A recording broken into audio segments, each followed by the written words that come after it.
television to see us too. My name is Carrie Chihawk. I'm King County's Evidence and Impact Officer, and I'm passionate about advancing racial equity through bringing together teams like you have here today. We've got King County staff, our research partners, and our community partners all here together. And I'm really excited to be here with our guest host, Vincent Kwan. Hi, Vincent.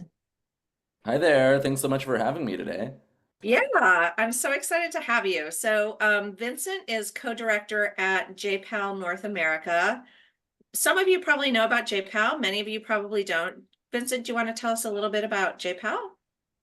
That sounds great. Thanks, Carrie. So, JPAL stands for the Abdul Latif Jamil Poverty Action Lab. We are a research and policy center that's based within MIT, and our focus is conducting high quality, rigorous research to identify the most effective ways to reduce poverty. And we've done a lot of work with King County, and we're really thrilled to be here today. Yeah, I'm excited to have you, Vincent. Our relationship goes back quite a ways, actually. So I'm feeling like this is a little bit of a reunion for us. It's really great. The project that we're actually talking about today, the Youth and Family Homelessness Prevention Initiative, you'll hear us talk about it as YFIPI, Youth and Family Homelessness Prevention Initiative. So that project was actually the first partnership between JPAL and Leo. And again, Leo is not, I'm not talking about my astrological sign. I'm talking about our friends at Notre Dame in the Lab for Economic Opportunities. So this project that we're talking about today was the first partnership between King County, Leo, and JPAL. Super excited. So that was, I think, starting back in 2015. I am a Results for America local government fellow, and JPAL had organized a convening back at MIT, and that's where I first got connected with JPAL, and I met David. Hi, David. David Phillips, who's going to be talking with us today. Hey. And so it's really exciting. And what's happened is that initial partnership has really blossomed into a whole range of activities and projects together. David's been working a lot with us on transit and helping us understand how we can better deliver mobility to people with low incomes. We've got another project with JPAL on delivering mobility to people with disabilities. We've got work going on in the climate and energy space to help low-income homeowners in the clean energy transition. So there's so much going on now, including this webinar. So it's super exciting. So where should we start, Vincent? Should we start with a little, let's tell people a little bit about Evidence Matters. And yeah, so Evidence Matters is this webinar series. We're super happy to have you all here. And we really built this so that we could kind of three purposes. So we want to share our knowledge that we're building from our learning partnerships. And we want to do that so we can use that knowledge, really across the country and help to advance more equitable outcomes in our communities. We also want to celebrate some of our successes and share some of our challenges. You'll be hearing about that today.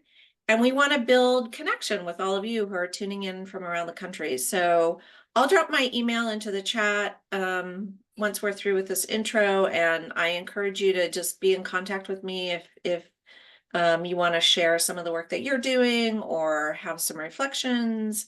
I'd really love to hear from you. Yeah, so what we're going to do today is lead a conversation with, as I said, we've got our research partners here, David Phillips, our community partner, Tanya Robertson, and one of our King County staff, Kim Dodds here. And this is absolutely one of my favorite projects that we've worked on in King County. I'm so proud of this team. I'm so proud of the work that they've done. And let me tell you a little bit why. So first of all, this project, it really represents that partnership and that commitment among the people that you see here on the screen. And to really make a good evidence building project work, you need the research expertise, you need the program expertise, you need the commitment to community and the community expertise. It's so valuable. And so we've got all three of those types of partners here. The other thing I love about this project is that we got a really unexpected result. We had every reason to believe the work we were doing was going to have a big impact for our community. And the result we got back was a null finding, meaning the research didn't show that it had an impact. And that's really tough, right? And it was unexpected. And I'm so proud of the team because they worked through that together. They stuck with it together. They worked through it. They learned from it. And they really invested in that deep learning. And the partners are then supporting each other, and they're using that finding to make change, and change that improves things for the families that we serve. So you see, the three types of partners here, David, Tanya, and Kim, but our real partners in this work are the families that we serve, and we need to hold them central in this work. And even though it can be really disappointing and scary to enter into a research project like this, where you don't know what the results are going to end up being, and in this case, we had a really unexpected result. Thank goodness we know that, right? Because it gave us the opportunity to really dig in and figure out what wasn't working right, and then correct it and make it better so that we could serve our families better. So I'm really, really excited to be here. We're going to reserve time at the end of our discussion. So Vincent's going to lead a discussion with our partners here, and we're going to have time at the end to have some of your questions answered by our panel. So I really encourage you to put your questions in the chat, and we will get to as many of them as we can. And let me just give like a brief introduction of the folks who we have here today. So let me start with Tanya. Hi, Tanya. How are you?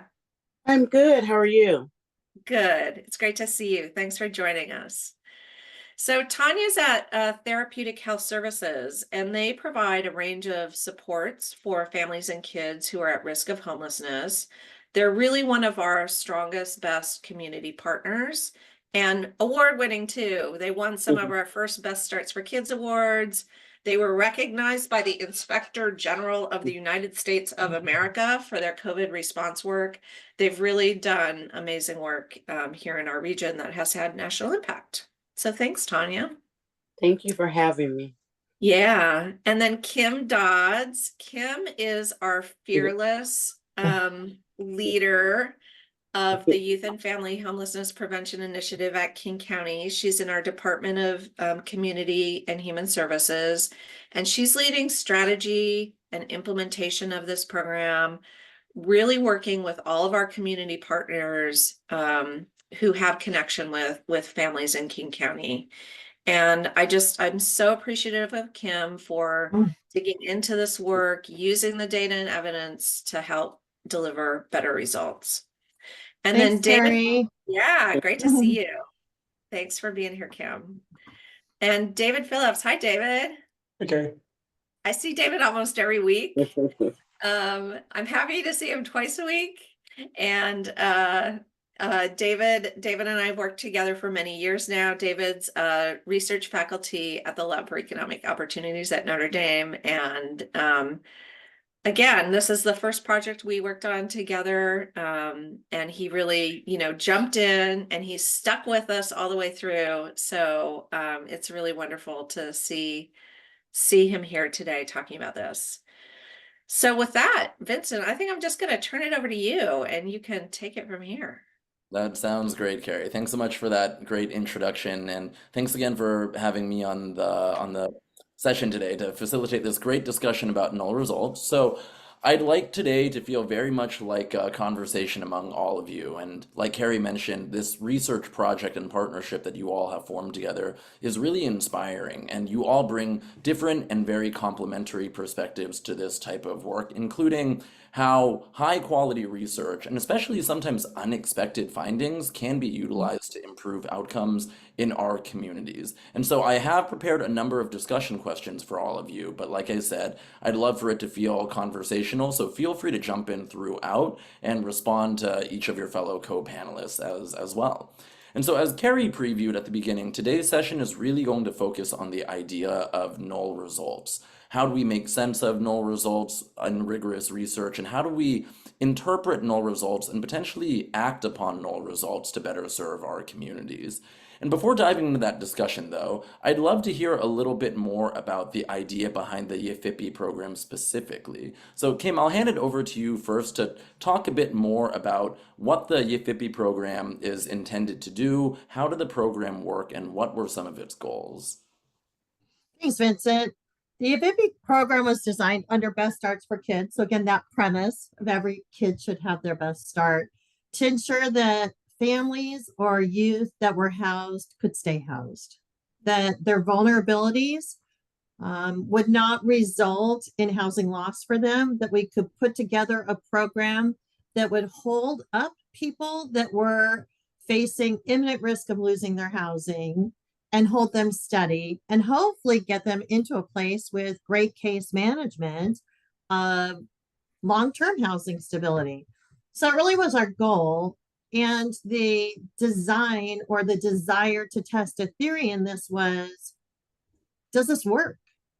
How effective is this? And I think a reason for that, Vincent, honestly, was there is no great national evidence. And you hear a lot of, anti-theory actually, if you can't actually tell who you prevented homelessness for, you don't actually know that what you gave them is why they didn't become homeless. Maybe fair enough, but we wanted to challenge that notion. We wanted to say, well, yes, there isn't a perfect study out there that says if you do A, B, and C, you will stay housed, right? People are complex. The challenges they face are complex. So we were really interested in this. Is case management really a critical component of ensuring housing stability? And there was this other thing out there, rent assistance, right? So rent assistance alone doesn't require that you contract with, retain, train a lot of highly educated people to do excellent case management. Essentially, rental assistance alone could be cost effective. So when you think about that, we wanted to test that theory because kind of just organically get the sense that if I have a thought partner with me, if I have somebody highly trained like Tanya working alongside me, we're virtually married to each other throughout this process. I'm going to do better. I'm going to be more stably housed if I have that partner. Rent wouldn't have done it, right? I need a lot more than that. I need access to employment. I need a connection to local resources. So that was really the premise of why we wanted to do this is, hey, let's figure this out. We want to be wise with the investment that the community has given us. And if the goal is housing stability, if one is more effective than the other, let's test it. That's really great, Kim, and it's valuable hearing that perspective from the government side about why pursuing rigorous evaluation is really important to help tease out what is the impact of the program and is it actually achieving its intended outcomes. David, I want to hand it over to you now. So from your perspective as a researcher, what excited you about this project, and in what ways did you try to show up as a researcher in this government community-driven research partnership?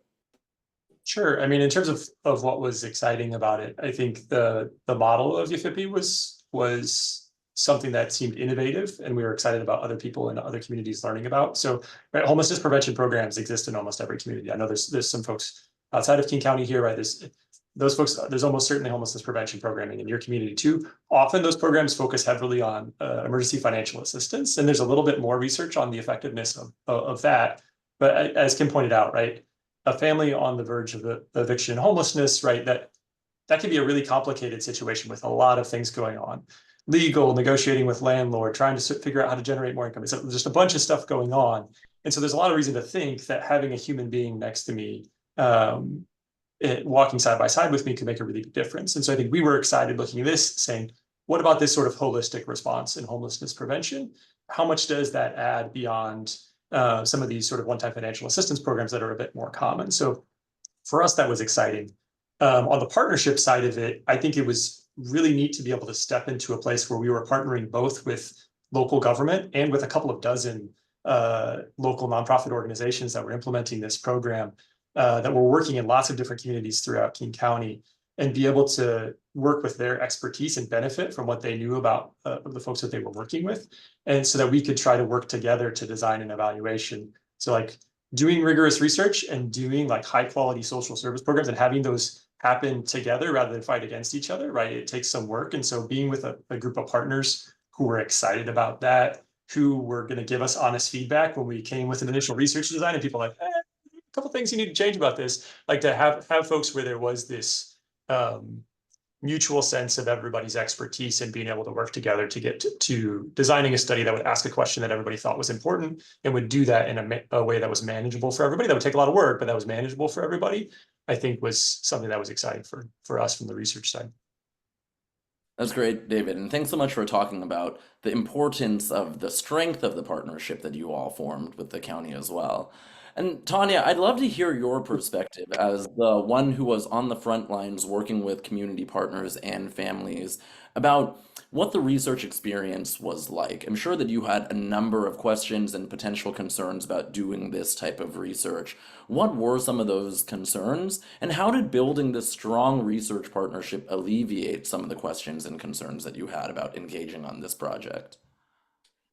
Well, my initial concern was because it was a randomized study, I felt like maybe our most vulnerable families wouldn't get selected.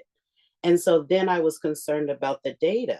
If you're selecting households that aren't most vulnerable, that question in my mind was, what kind of data would that produce? After that, I thought, wow, this is a big opportunity to gain insight and to gain knowledge so that we can work together in changing whatever needed to be changed. So initially, I was like, ooh, in my community, it's kind of like a lottery, and that's kind of puts a bad taste in people's mouth because they never think they're going to get selected. So that was my initial response. But building the relationship and partnership, I just learned it was an opportunity to learn and to grow. Vincent, I wanted to add something to that if I can. So it was really cool, and David kind of alluded to it a little bit, is that in that early design stage, we did bring in community partners, and that, that Tanya's talking about really came out loud and clear. Hey, if I have a family that's walking in and they have vulnerabilities spilling out of their pores, right? Like they are the most vulnerable. It would be such a disservice to them if they got randomized into rent assistance alone.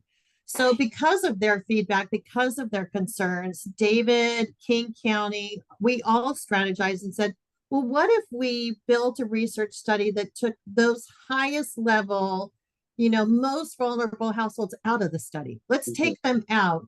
And you know what? That alone gave that pause and that rest to our partners to say, okay, it doesn't feel unethical now. That feels a little bit doable. David, did you want to add anything to that part of it? No, that was great. Yeah, there was a lot of back and forth in that early process. And so I think, part of what was great as a researcher was being with a group of folks who, the thing I worry about in research partnerships is if I work with a partner and they're concerned about something and it doesn't come out, right? And so I think one thing that was great about this partnership is folks were clear and voiced concerns early on, and we were able to say, okay, how can we work together? How can we build a research design that still answers the question that we think is the most important question, while doing it in a way that everybody participating is like, okay, yeah, this is something that we feel comfortable with how we're going about doing it. We think we're treating participants with respect.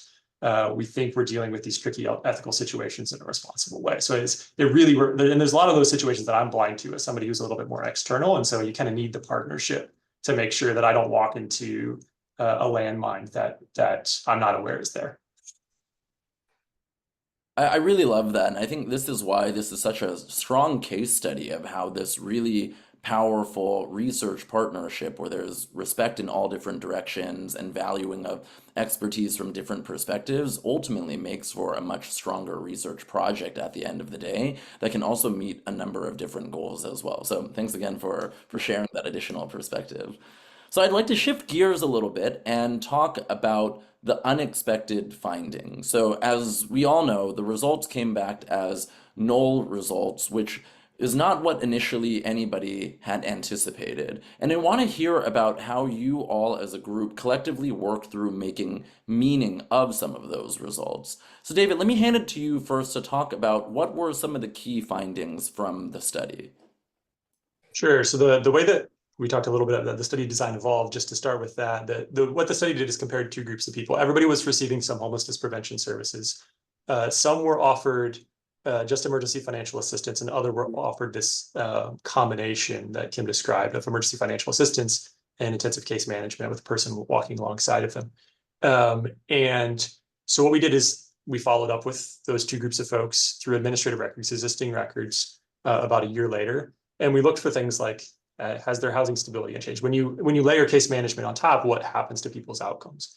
Sort of surprisingly, we didn't see lower eviction filing rates for people who had case management layered on top of the financial assistance. We actually saw higher rates of use of homelessness services like emergency shelter and street outreach for that group. And that was a bit surprising. And we didn't see a whole lot of change in some further downstream outcomes from housing stability, things that might be sort of good measures of quality of life, like employment levels and things like that.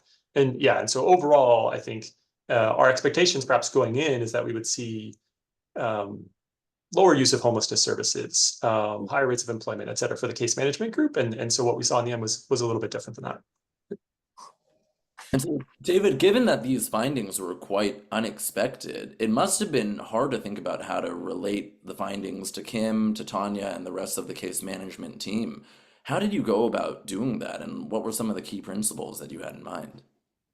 Yeah, key principles that we had in mind. I mean, I think first part, which we've talked about a little bit here, is partnership. I think it's really important in that context that there was this strong partnership, right? We had gone through some difficult questions already about how to design the study in the first place. And so I think we had all kind of bought into the question that we were asking and how we were doing that as being the right way about asking it. And so I think that builds trust in the results for all of us. And just the fact of having partnerships that we were reading regularly, seeing each other weekly over multiple years, right? Like it builds a level of trust of being able to go in and say, okay, here's some news I have for you that is a little different than what I expected or you expected. And so I think that baseline of partnership is really important. And then I think at that step, a lot of the posture that we tried to take from the research team, the academic side of things, was to just start with like kind of small and humble questions of just saying, okay, this is this thing I'm seeing, this surprises me. What do you make of this? Like, okay, for something like Tanya, who's really close to the program, or Kim, who sort of sees the program in its entirety, like, I can tell you some things that are happening that we can see in the data. I'm not necessarily the best positioned person to say why we're seeing those things. And so then going to our partners and saying, okay, what are things that you might think are going on that would explain what's going on? How do we understand this is then a group effort rather than, I think, sometimes that can be a little bit, researchers should be involved, but it can be a little bit too much research driven. And so say, again, in partnership with like, let's try to understand and interpret these results, having the team try to do that together was something that we tried to do. That's great. And again, it really speaks to the importance of the strong partnership that you all had developed to really communicate it with a lot of nuance what these findings were and to really help interpret the meaning of those neural results and unexpected findings as well. Kim, I'd love to hear your perspective as the person who was responsible for the program itself. These types of unexpected findings must have been a lot to take in. Tell us a bit about your initial reaction and how you started working through some of that. I think my initial reaction was disbelief, sort of shock. How is it possible that a partner walking alongside you, especially partners that we've invested so much time and energy into making sure that they had training and really important modalities that would work, to support families. How is this possible? This makes no sense. And I think that's the exciting part of this, is that when something happens that makes no sense, like David said, we started sitting around going, so why might this have happened? Why Mhm. could this be occurring? And it's in those pieces of trying to understand that we really gained perhaps the biggest learning. I think the null result in many ways was the best result for us. If we had this overwhelming, oh my goodness, 95% of people did better if Right. they had case management, and 42% did, wound up in the homeless system if they only got rent assistance alone. You're kind of like, whoo, okay, job done, right? Like the data speaks for itself. Keep marching forward. When you get a null result like what we got, it was really, oh, now we have work to do. Now we need to figure some stuff out.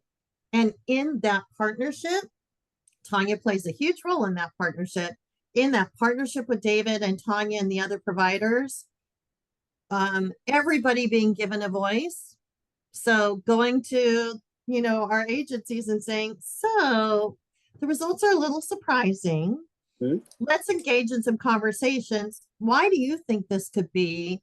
Bringing all those voices together, we could really start to challenge some thoughts and start to look at ways that we could do things differently and, create success out of a null result, which is exactly what we've done. Kim, I'd love to jump on that point where you mentioned sharing some of the key takeaways of the null results with other folks as well. What was that communication process like? I imagine that for folks that you shared these findings with, they may have initially had that same shock and reaction that you initially experienced. So what was it like to socialize some of the key findings with them and help them kind of process what this meant? I think it was. Tanya will be able to speak to how did it feel to be the one that was sitting there and hearing that case management might not be proven to be as effective.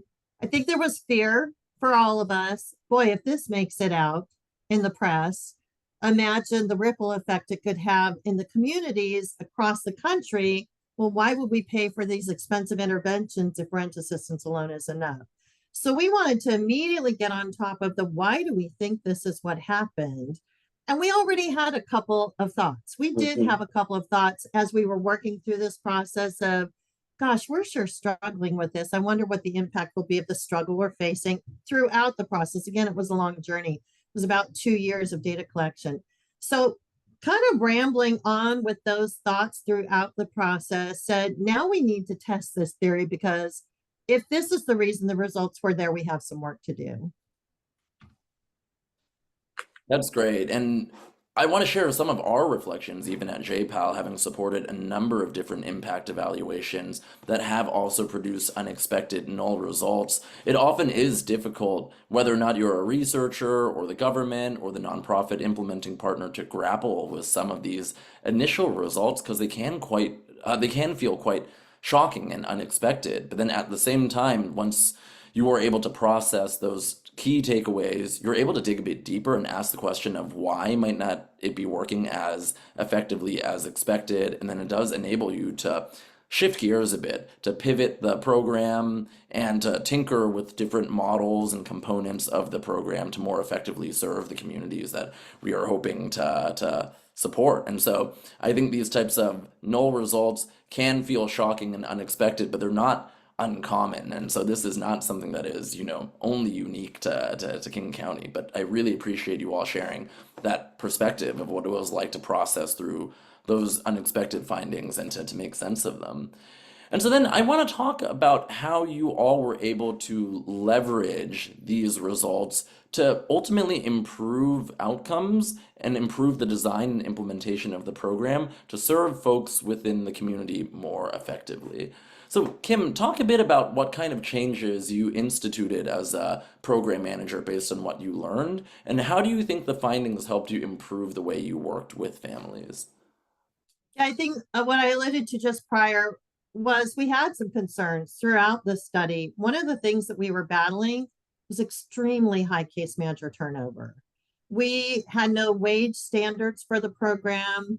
The program didn't fund a lot in administrative resources to the agencies that were doing the work.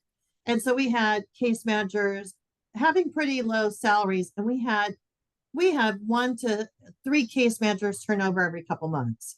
So then there's retraining, reteaching the study, the efficacy of how they're implementing the randomized control trial. All of those things are a concern, right? If you've got this turnover and you're trying to train people how to hold fidelity to the model of the research standard, you know, it's a challenge and a concern. Also, just in that, you know, people coming and going that are responsible for the data that you're learning from in the program, and maybe exiting and not exiting the households. You know, they're leaving their position, they're not exiting the household. So we had some concerns about the quality of the data based on the turnover as well.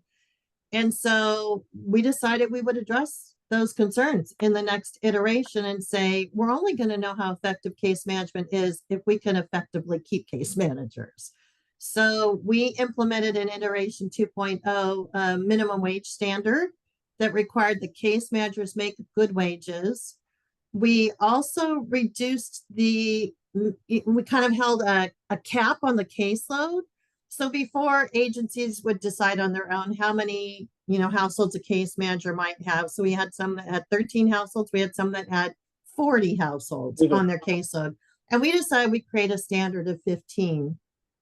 And then to control for the data, we decided as program managers, we would meet regularly, consistently, which we started once a week, every week, and kind of go through the data with them together and make sure that, you know, they're entering data notes, that the data is high quality, that there's not data errors going on throughout the process.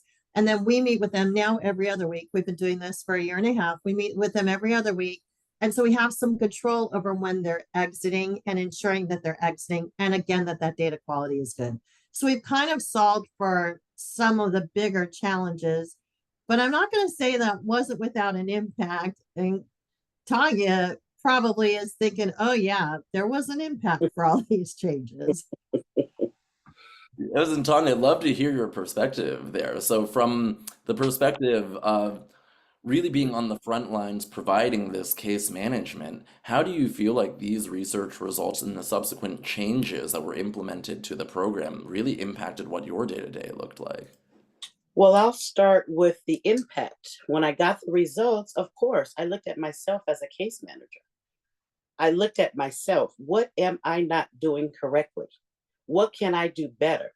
So I self-reflected on myself first, because I'm an overachiever and my goal is to keep people stably housed. So I looked internally first.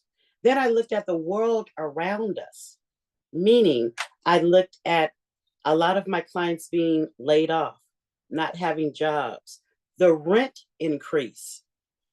Then I start looking at other systems. When you talk about the homeless system, I start building relationships with them to find out, well, wow, I exited this client. They were stably housed. Now they're showing up in your system. What's going on? It also had me have the courage to go back to clients and say, hey, when I exited you, you were stably housed. And now I'm, getting a report that you're homeless. I start getting feedback that made me understand why we got those results. And I'll just share a little bit, and I'm not trying to present clients in a negative light, but some clients are desperate. When you're facing homelessness, you're desperate, and you have 5 kids on one income, and they've raised the rent $500 or $400. So some of the clients would say, my past clients that had art, oh, I wasn't really homeless. I just said that because I needed move-in assistance. Well, for me, it was like, aha, I'm kind of understanding now why we got those results. I'm not saying that's all cases, but it gave me the courage to dig a little deeper. When I would partner with agencies and talk to them, they were like, oh, yeah, we saw them one time. Oh, my fault. I didn't close them out. We didn't give them any services, right? But they're still showing up as active. So for me, it just had me have the courage to, 1, talk to past clients, 2, to talk to other agencies and figure out, this person's on your caseload, but they say you never gave them services. And they're like, oh yeah, that's just an error. We should have closed them. So it just gave me a more wider view of the whole process in general. And some of the changes that they made, which I've been in the nonprofit field for over 20 years, so I never got into this field to make money. I got in this field to serve. Um, Increasing our wages was fine for me, but what was more importantly was reducing the caseload. When I'm working with 31 families, I can't be as intimate and as engaging as I can to see what else do they need besides rental assistance. Once they reduced our caseloads, because I work in the home with clients, so once they reduced the caseload, I was able to find out, oh, this person is suffering from trauma or whatever, and let me get them connected to a mental health organization. We have one. It helped me make the family, I would say, more whole than just giving them rental assistance. I was able to spend the time needed to really, really help them to stabilize not only their housing, but their mental wellness and their children's wellness. And so after we got those findings, yes, it was tough. The changes that were made, I think, were positive toward the program, and it's helped me as a case manager really, really identify the needs that the clients need. That's really great. Thank you for sharing that perspective, Tanya. Kim, I know you mentioned earlier that in some ways the null result actually ended up being the best result. And I think some of the perspectives that you all are sharing in terms of both really trying to investigate further why the unexpected results showed Mhm. up, and then also some of the key programmatic changes that happened as a result. And Tanya, your perspective about how case management looks different for you now and how caseloads look different for you, I think really speak to some of the concrete changes that happen as a result of the null and unexpected findings. And I think it's a really powerful story about how rigorous research results, even if they don't initially say that the program is super, super positive, right, or Mhm. making a huge impact, can ultimately still lead to very, very positive changes for the communities that we are aiming to serve. And so, David, I'd love to hear your perspective about what other lessons did you learn from the project, and how has that impacted the way that you work with community partners and also governments on research? And what's motivated you to stay engaged rather than just wrapping up the study, saying that it's a one and done and moving on? Yeah, I mean, the biggest thing for me, I think that it underlines about how we've done things in the past and how we sort of emphasize continuing to do it where I work at Leo, is just emphasizing connecting with the right partner. And so Kim and Tanya, listening to what they've been talking about today, I just sort of underline what they've been saying and how they've worked with this program and their clients and worked with these results, and that reaction of saying, like, why are we in this? We're in this because of the clients, and the best thing that we can do with these results is improve services as much as possible. That a partner who takes that perspective is exactly the partner that we want to work with. And so I think for us, it underlined, yeah, this has been such a fantastic partnership. And so when we look out to make other partnerships in the future, it's that's like underlined 3 times of like, yes, like it's a big key to make sure that we've got the right folks in the room, because it makes such a huge difference. So that's the biggest thing I would say. In terms of our side, like how we engaged as researchers, I'd say I think there's a lot of academics actually out there who want to do both things, right? They want to do high quality academic research and have it disseminated out to other communities and have other places learn from a place like King County. And so want to publish in academic journals and that sort of thing. And also at the same time want to do right by their partners and stick with things and learn from results and continue and do more than just publish things in journals that, only economists like me read, but, want things to be used locally. I think a lot of academics operate in an environment where that's difficult to do. The incentives that they face in terms of tenure and promotion and publication and so on don't always give a lot of strong support for saying, hey, let's dig in on questions that are about how this is used locally. So I think part of it is that I think I'm really fortunate to operate within an organization that says, hey, our goals are both of these things, that when Leo takes on projects, we want to both generate highest quality research and work with partners on having that used locally. And so being an environment where everyone behind me says like, yeah, do you invest time in this, I think goes a long way. And so I think I'm fortunate in that sense. And I think a lot of academics are similarly oriented that way, that they want to do both of those things. That's great. Thank you, David. One thing that I have been thinking about, especially when it comes to null results and unexpected findings, is that it can be difficult to grapple with them early on. And I want to ask all three of you a question. Knowing what you know now about the results, and if you could go back in time, do you think that you would do it all over again? And why or why not?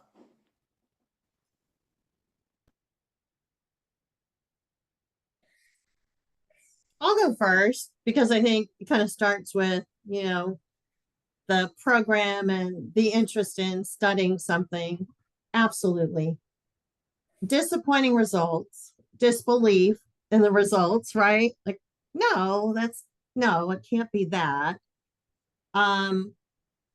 Understanding it created an opportunity, and the partnership's key. Honestly, I don't know that I would be saying today, oh yeah, I would do this again in a heartbeat. It was a lot of work.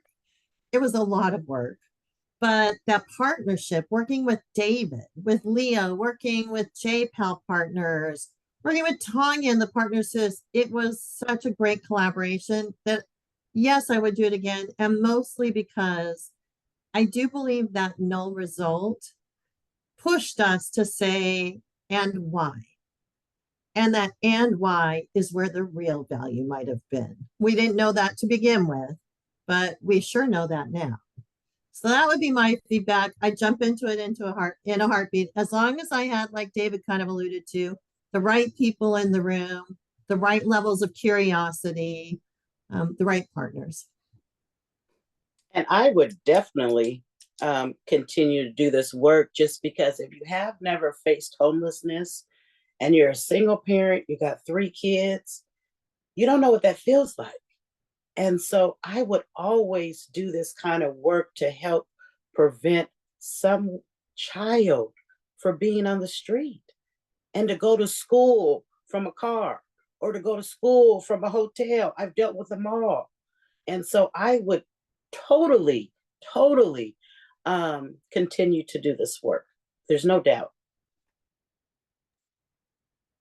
Yeah, and I mean, absolutely for me too. And I think for me, a lot of what I would say has already been said. I think the partnership and what we learned from actually doing the study, but I mean, related to what Tanya just said, I mean, just as a researcher, to be invited into the space of both the county as it's operating the program, Tanya and our colleagues as they're working with their clients, to be invited into that space and just to be able to hear their stories, to be able to think, critically about, okay, how can this be the best thing that it possibly is, and just to be able to myself learn from Ken, from Tanya, from all of their colleagues. I think for me, an incredible experience when that's done in the right partnership. And so it's, yeah, absolutely do it again.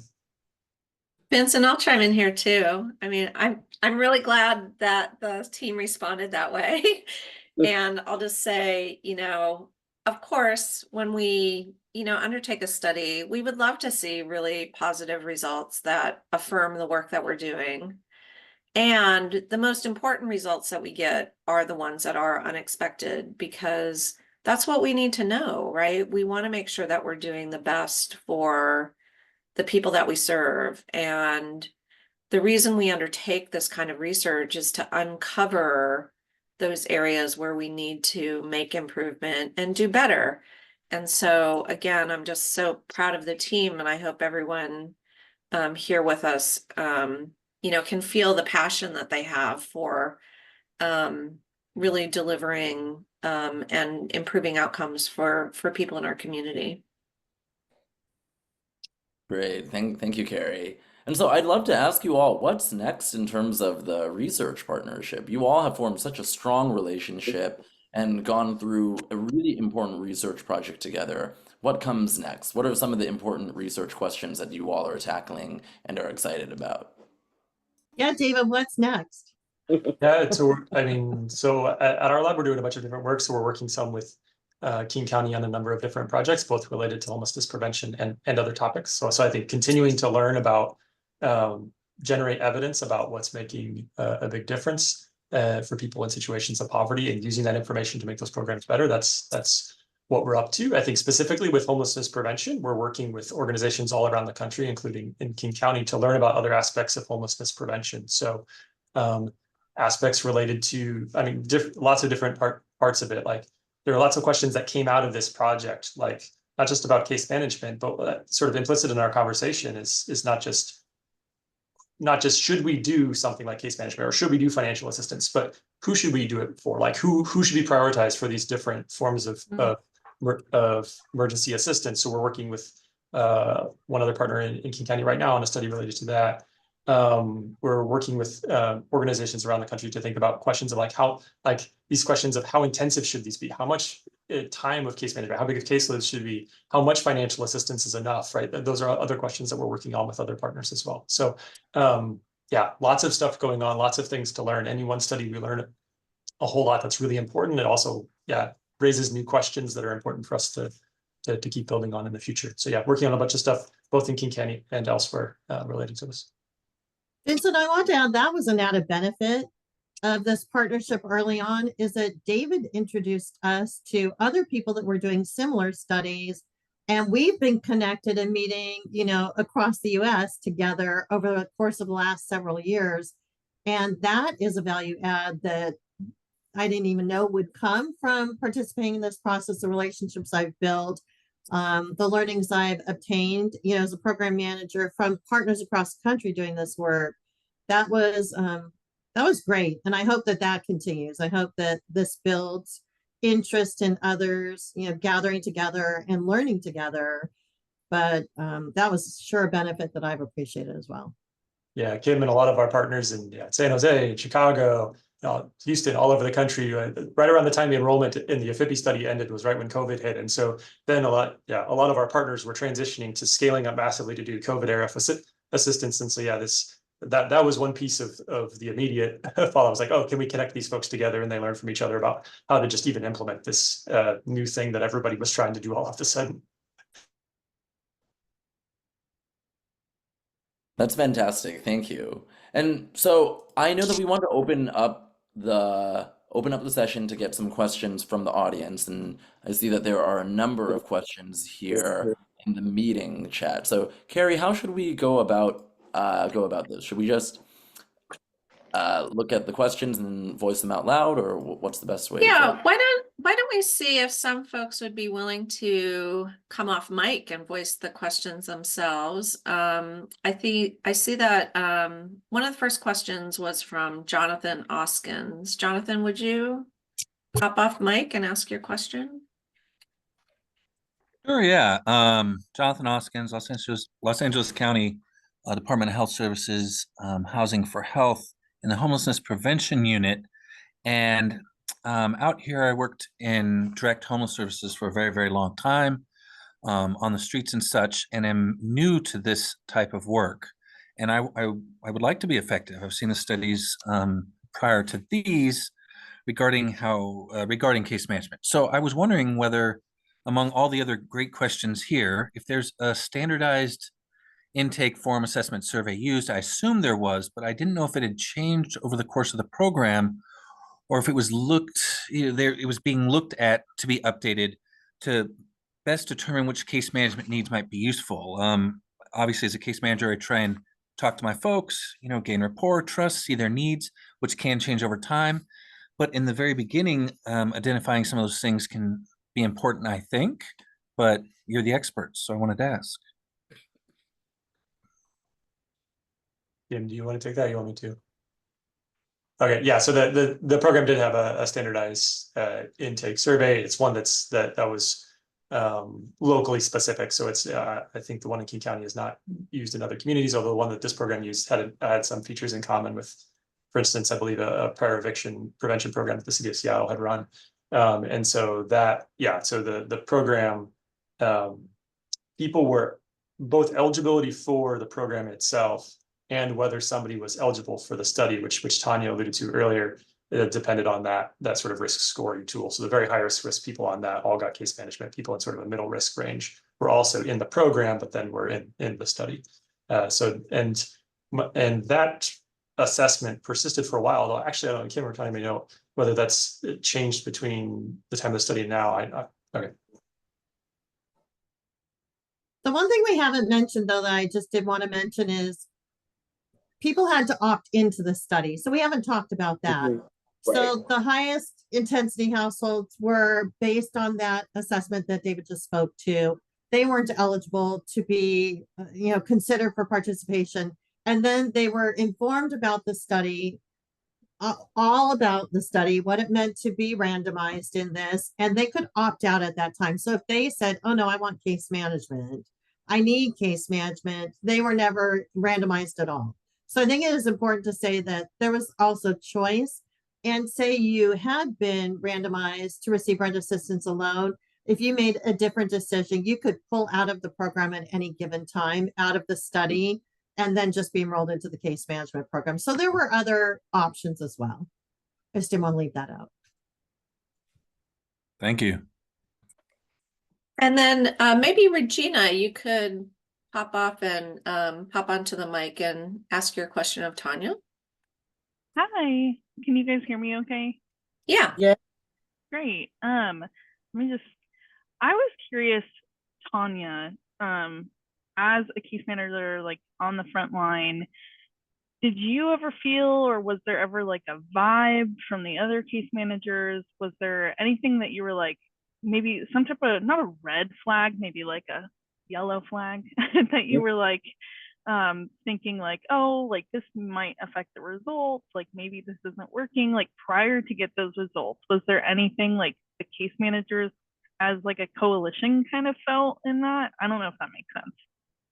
So kind of trying to manipulate the way you worked with people so that it would influence how the study results came out. Is that kind of what you're asking, Regina? No, not like purposeful. I just mean like, okay, like you're working with someone, like in the past, I also was a case manager and they were doing some type of study, and a few of us that were like, we weren't necessarily hurt. We didn't necessarily have that much of a voice with the upper ups in this. And we would have like moments with certain clients that we were like, oh, I don't know if this is going to work for this client. Like this might affect the study, like this situation, like it's kind of hard to, but we kind of felt like we couldn't, like we felt like, oh, this is kind of a weird thing that like maybe should be in the study, maybe shouldn't be. Like, I don't know if there's a good way to describe that. I'm just curious if like the vibe, you were like, oh, maybe there is going to be like negative results, or maybe there will be null results because of this experience that I had with a client. Like,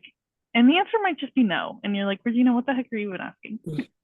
No, I think it was a very valid question, and I kind of get what you're saying. Just for me and the group that I worked with prior to the new 2.0, I took the research out of my brain and I just did the work, right?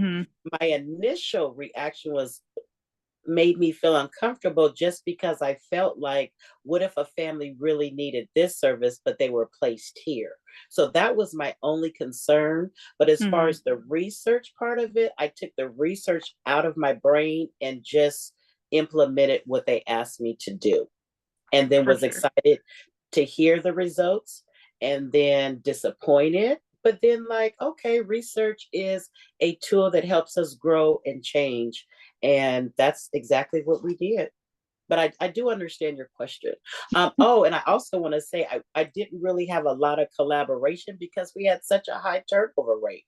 So we really couldn't sit down and discuss or figure out stuff because every other month people were leaving.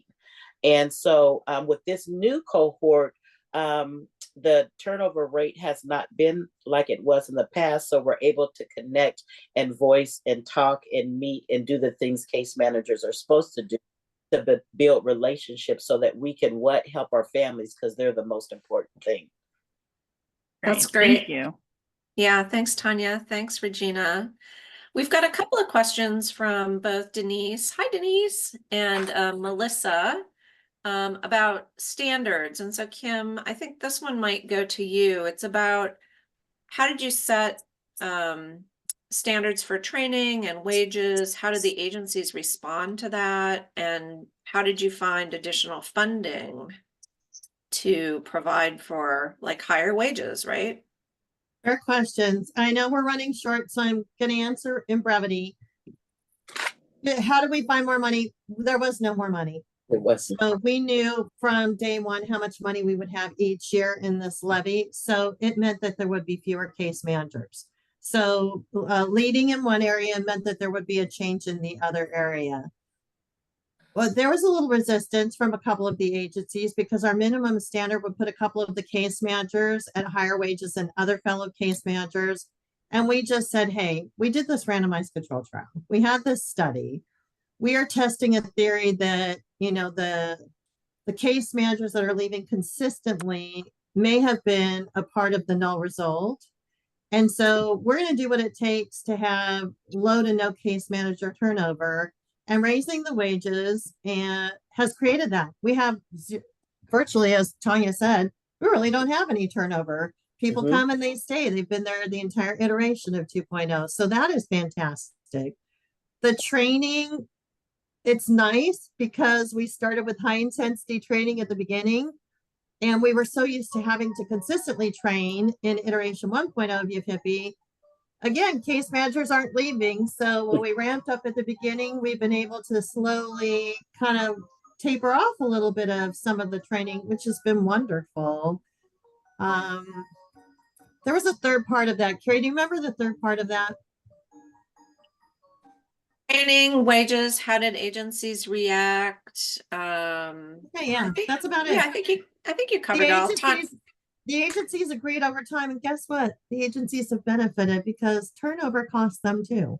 Yeah. And so the fact that we're not losing case managers by raising wages and lowering caseload, everybody thought if you lower the caseload, you're going to serve fewer people. No, because we're constantly assessing and monitoring when they have achieved at certain levels, it's time to exit them. So we haven't actually found that to be true either. So a lot of the conjecture and concerns actually have eroded over time. Yeah. And we're scheduled till 1:15, so we've got a little bit of time. Tanya, did you want to add anything on to Kim's response? Just as a case manager, I think, as I stated before, the lower case load helped me because I could really work intensively with the clients and explore other needs that they need. Rent is only one thing. There's mental wellness that needs to be happening as well, right? There's other things that these families need, childcare. Sometimes I spend all of my case management with a family just helping them find jobs. We spend the whole time filling out applications, getting their resumes together. I mean, it just gave me a lot more time to be very intentional when I'm working with them. Yeah. So it worked. And you can't care for others unless you're cared for yourself, right? No. Yeah.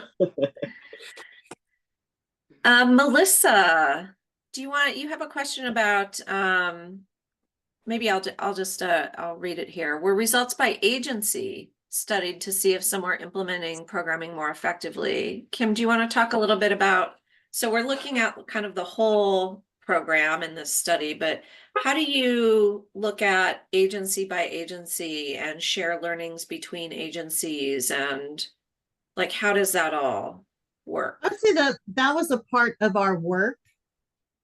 We have performance measurement evaluators that do that work continuously. So we had that vantage point where we would see results based on agency, but the overall report, David, I don't remember it breaking down by agency specifically to give us different results. Along the journey, we had that so we could work with agencies that maybe, the data just showed you're not exiting anybody.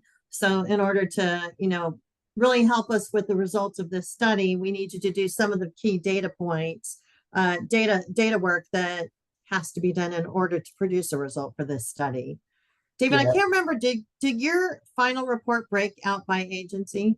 Yeah, I mean, I think in the end we didn't want to identify particular agencies and say, here's how this that one's doing, but we did some things we were able to do was, for instance, we could see that there was some differences across agencies, for instance, in terms of like on average what the program looks like. And so like one of the things we were able to do, for instance, was just to look at, okay, for some agencies that look like they're able to spend more time with clients on average, what do outcomes look like there versus an agency where they're on average, maybe they have bigger caseloads, they're able to spend less time on average with somebody.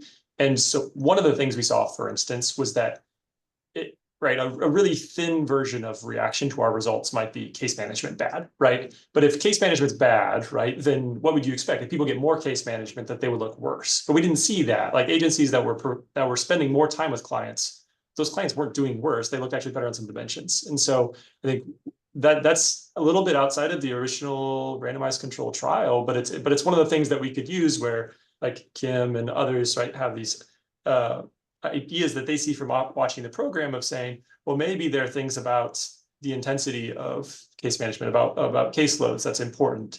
Well, then there's something we can test with the data to see, oh, no, actually, yeah, it does look like things are like it's a benign thing when people have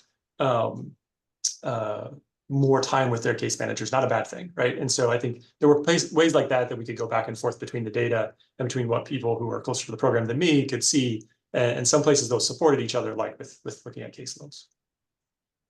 What I love about these real research practice partnerships is that we're bringing insights from the programming side and feeding questions that we have to our research partner like David, who can then work with all the data that's there from the study to answer questions that we didn't even know we had when we started, right? And that's been so valuable in all the work we've done with David. And a key thing that I look for in a research partner is someone who can really work with us to answer those kinds of questions. Well, Carrie, I want to add a little bit to that too. Sure. So there's a plus to that in another way too. You know, as we're sitting around grappling with some of the results of this, and I might throw out, well, I think it could be this. David would say, well, actually, if you dig into the data in this area, which I didn't understand some of the complexities of the data, it was, you know, outside of my realm. But he could say, well, actually, interesting thought, Kim, but no, the data doesn't actually support that. So it also allowed us to kind of focus inward on, you know, so what are the areas we really should look at? And so again, it was kind of that partnership and then the ability to banter and dialogue together in that great relationship where David could come back to me and say, nice question, maybe not so much. The data kind of supports something else. So yeah, the thing about that was really great from an academic's point of view is like the thing that academics do sometimes that we do that's not great is we'll run a study, we have these sort of headline numbers, we say we know that these numbers are accurate. And then we kind of go into storytelling mode of like, well, here's why they happened, right? And that storytelling is sometimes not super grounded in reality. And so one of the great things about the partnership is then, just like Kim was saying, that, you know, the data can maybe create some boundaries on what are reasonable explanations for her. Their expertise as our partners also does the same thing for me, where it says, okay, I have these things that I know to be true, but then my storytelling around that has to be, you know, disciplined by the reality that Kim and Tanya and others see when they're operating more closely to the program than I am. And so that's the thing I like about it, is that there's, we sort of both benefit from each other's expertise. Yeah. And I just wanted to add just a little bit that I love research.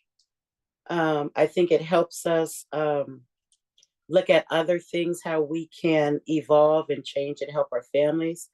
But I also want to say that until the housing system itself changes, meaning the increase in rent when a client's salary doesn't increase, right? I talked to a landlord that raised the rent $1,000, and she said, I can because you guys didn't vote not to put a cap on it.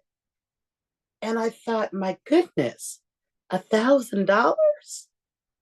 So as a case manager in the homes, dealing with my clients, there's a bigger picture as well when our clients are facing homelessness. So I just wanted to add that as well. Yeah, there's such huge macro factors driving inequality in our country, right? And we're trying to tackle them kind of little piece by little piece, right? And you know, we need to do all we can do as best we can do as quickly as we can do it, which is what a lot of this work is about. So we are coming up kind of on time. Hi Quinn, it's great to see you, and Results for America folks here. you're responsible for this whole partnership. I'll just tell you that. And Quinn was asking a question about, just the resistance by leadership to the potential consequences of negative results. And, I think we've really, a couple of things. So that's a really important consideration. We are really fortunate in King County to have a lot of data-driven leadership here, leadership who is really encouraging learning and exploration and really focused on the outcomes that we're trying to create with our communities. And, that's from King County Executive Dow Constantine to our entire county council to all of our, department leaders. We really appreciate that support. And, it does take a lot of patience and working through these questions and taking them seriously. So you have to invest in that kind of setup and make sure everybody's on board. Which is not easy, but, the results are worth it. So we have to invest that time.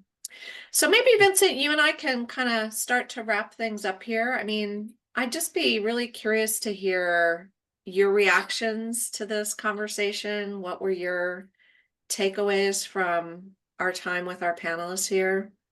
Yes, this is a really, oh, sorry, there's a bit of an echo. This is a really fantastic conversation. So thank you again, Tanya, David, and Kim for sharing your perspective, your insights, and some of the key takeaways. So I think a couple of things jump out at me. The first thing is the importance of the partnership itself, and that seems really foundational to the research project, the interpretation of the results, communication of those results, and really acting upon that results. And it became very evident from this conversation how much you all invested in making that strong partnership a priority and how critical that strong partnership was to making this research project a success and processing some of these really unexpected results. I think the other key takeaway is how unexpected results and null results can actually be a real blessing in disguise. And you mentioned earlier at the beginning of the conversation, Kim, that the null result in some ways may have been the best result. And although it is difficult to grapple with findings that can be really initially disappointing, where you have invested a lot of time and energy and everybody wants their program to work and they want the impact evaluation to validate that this approach that you're taking is a really effective strategy. But if we ultimately are hoping to help folks within our community, we have to spend the time and energy to really figure out what ultimately is making a difference. And the null results can really help us change course and move away from a model that might be less effective to make real changes that are on the ground making an impact. And being able to hear how you have been able to take these null results, make real meaningful changes to the program design. Tanya, hearing your perspective about how that's actually impacted the caseload and the types of services that you provide as a case manager. It's a really powerful and inspiring example of how we can leverage unexpected findings from rigorous research, null results from rigorous research, to ultimately better serve the communities that we all collectively are trying to help. And so I think those are two of my key takeaways. Carrie, I'd love to hear your perspective on some of the key takeaways from today's conversation. Yeah, well, it really underscores for me something that I do really believe in, that is that a study isn't about a single result, right? Mhm. And often we think about evaluation as, oh, we're going to do this study and it's going to give us a number that's going to give us the answer, right? Mhm. And then we're done. And we really, I think, have to approach this work around evaluation and evidence building as continuous learning. And that's Mhm. what I love about what this team did, right? We didn't just approach it as a study and we got an answer and then we said, oh gosh, this isn't working. We're done here. We're walking away. We really used it as the vehicle to dig in, learn more, make change, make things better. And we're not done, right? We're still learning. We're still continuing on. We're still digging in deeper. There's so many great questions in the chat we have yet to answer, right? And we're all part of this kind of learning community across the United States. Kim, I really appreciated you lifting that point up, that, you know, this work helped us and David helped us to connect with others doing this work so that we can, you know, we're all trying to do, we all face the same problems in our communities all around the country. We don't have to do this by ourselves. We can learn from each other. And so that's what this Evidence Matters series is all about. It's learning from each other. So I really appreciate everyone being here. I said at the outset we had a goal to double our attendance, and we more than busted through that. So thank you all for being here and sharing with us. If you had a question we didn't get to, you know, I saw some people wanted more contact information. You can feel free to email me. My email's in the chat. I can answer questions, get you connected to other people. We would love to hear from you, and we really, really appreciate everyone for jumping in. Thank you to our panelists, David, Tanya, Kim. Love you. Thank you for having Vincent. me. Thank you for having Vincent, me. you're a fabulous co-host. We'll be Thanks, back Vincent. to ask you to join us again. Happy to be here anytime. Thanks, Carrie. All right. Thanks, everybody. Thank you, everybody. Have a good Bye day. bye. Take care. Thank you, Patrick, for all your assistance behind the Thank you, scenes. Patrick. Yes. Of course. Thanks, y'all. It was great.